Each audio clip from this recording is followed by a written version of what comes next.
is the Triumph Scrambler 400X, which is basically the adventure version of the Speed 400. But this is not the 400X. This is actually the 350X. Actually, they should change the name, but the name remains the same as before because now it has got lower displacement. The engine size has been reduced for a lower price. The price has been reduced dramatically, not as much as the KTM 390s. However, the price of this motorcycle is rupees 3.05 lakhs on road Mumbai. Pay rupees 35,000 more to get the 400XC, which gets a few other changes, like it gets a windscreen there, chotu motu chintu mintu windscreen there, and spoke wheels along with a sum guard as well. However, compared to the Speed 400, this motorcycle has a 19-inch wheel. So yes, a bigger wheel here. The size of the tire 119/19. The disc size is also bigger at 320 mm, so 20 mm bigger disc here when compared to the Speed 400. And that's not all. You also get other changes like higher suspension travel, 150 mm of suspension travel both at the front as well as the rear. And it obviously gets this jolly a grille on the headlight with the Triumph logo in the center. This is the low beam, this is the high beam, this is actually the pilot lamp. But because of this grille, it becomes very difficult to clean the light when you go off-roading, obviously. Golden colored upside down forks, very much TVS like, 43 mm. Meanwhile, these LED indicators are there almost on every Bajaj KTM motorcycle and on Triumphs as well. Now, in terms of the wheelbase, it has increased by 40 mm when compared to the Speed 400. And you know what has happened to this particular lower displacement engine model? Well, for starters, they have actually removed the engine immobilizer. Why?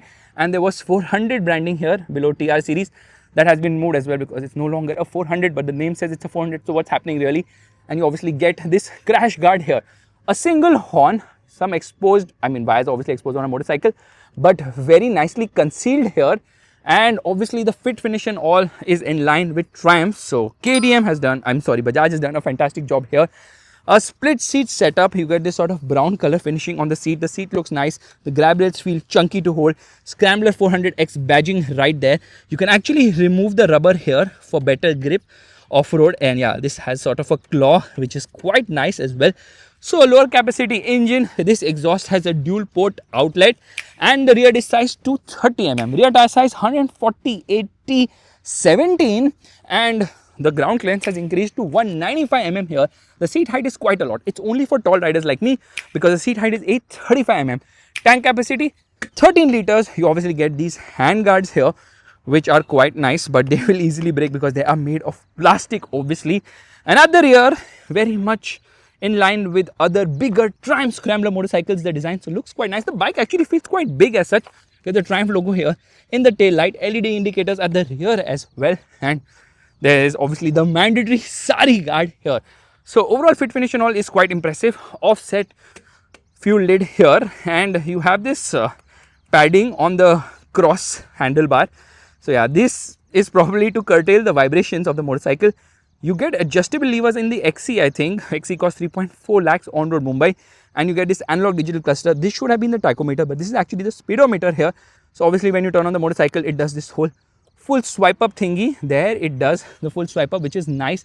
The tachometer climbs all the way to 12,000 RPM. You get a lot of information here because it has got multi-information display with twin trip meters, odometer, what's the fuel efficiency like, and obviously what is the distance to empty as well. And you can actually turn off traction control. You can turn off rear ABS as well, because when you go off-road, you would want to do that. This is a nice finishing here with Scrambler 400X written. If I buy this motorcycle, I will rub this and write 350X. Why lie about the displacement of the motorcycle? Anyways, mirrors are round. This is round, so sort of British love for round, obviously. And this makes me show you the switch gear because the quality is actually fantastic. The horn is decent. You get this I button to browse through the cluster. You get hazard as well. And let's turn on the motorcycle. One touch start there, and let's rev it. Yeah, no matter whether it's a Triumph or a Pulsar or a Bajaj, KTM or any other motorcycle, a single cylinder has its own issues of vibration. Let's start riding right away.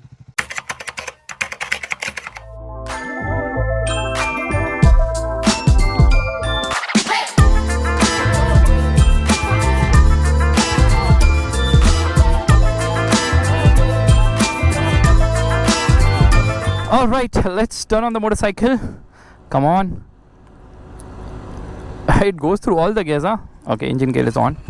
There, smooth. when compared to before. This is the RSQ8, that is the Gorilla 450, and off we go. And straight away, let me tell you, the motor actually feels more refined here. So it feels so nice to ride this motorcycle, even when you're riding off-road and all. It just feels so nice and comfortable. Yeah, the suspension travel is not as great as it should be for an ADV, but yeah, it gets the job done.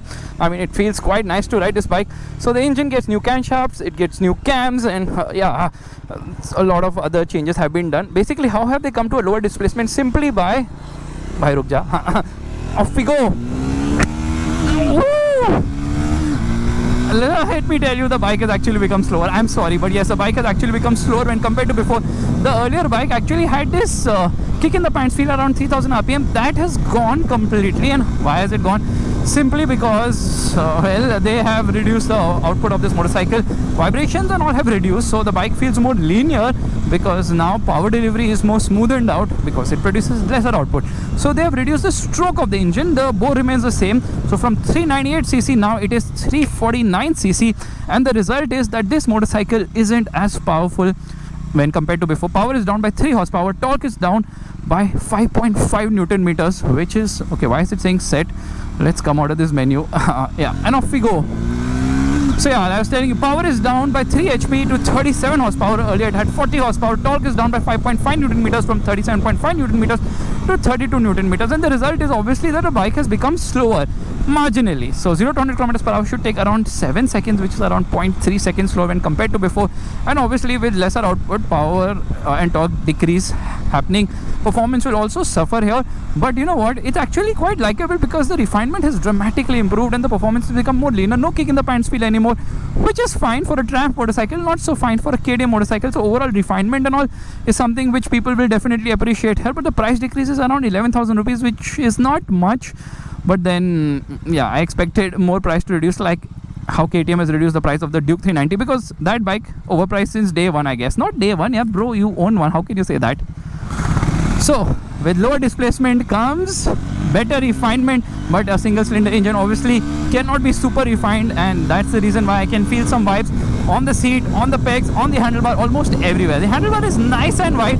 Top speed is 144 kilometers per hour, and it doesn't feel as punchy in the mid-range anymore, which is okay, because if you are the kind of person who's buying for long distance touring, you will definitely appreciate it. Gearing remains the same when compared to before. I'm already in 6th gear right now. A lot of wind blast because there's no windscreen here, so obviously I have to contend with that. But the handlebar feels nice and wide, which is quite nice. So for tall riders, this is a very nice motorcycle. Initial bite is actually quite lacking, yeah?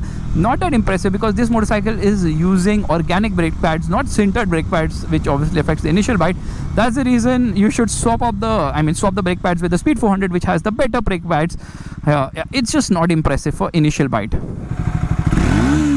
I kid you not, if this was a Taco, I would have bought this motorcycle immediately, and off we go. Oh,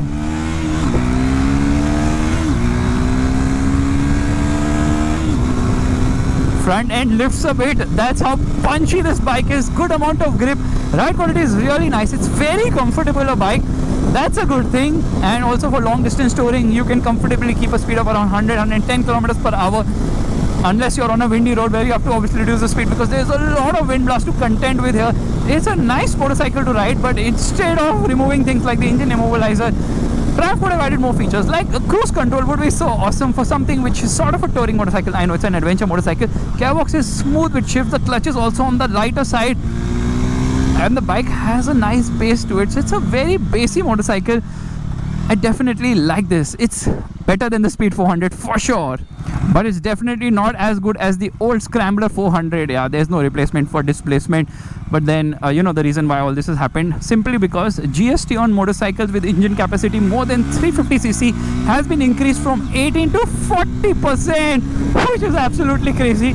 So basically, with the slower displacement, you get tax benefits, GST benefits. So, I mean, you can obviously compromise on a few horsepower here and there. Obviously, this is not a motorcycle to push hard through corners. In that sense, the Speed 400 is better, but there is so much ground clearance here that you will never ever scrape the pegs. In fact, this is not a motorcycle you want to push hard around corners, but even if you do it, there's good amount of grip. I mean, the steering is light. They have managed this bike beautifully in giving it good long distance touring as well as off-road ability. Just that the suspension travel should have been slightly more, because I think it's a bit lacking there, especially if you want to go on really hard trails.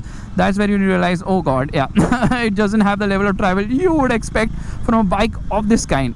Now obviously it competes with the Himalayan, which doesn't get the GST benefit. So when you buy a Himalayan, you're obviously paying for the development of the nation as well. Yeah, see, being positive can really help a lot. I believe they'll put the 350cc engine from the classic 350 into the Himalayan. Just kidding, they might not do that. That's Royal Enfield for you.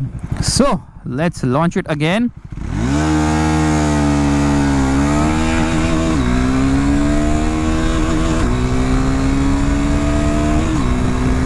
They should have given it a quick shifter as well. I know I'm hungry always for more features and more stuff, but yeah, come on.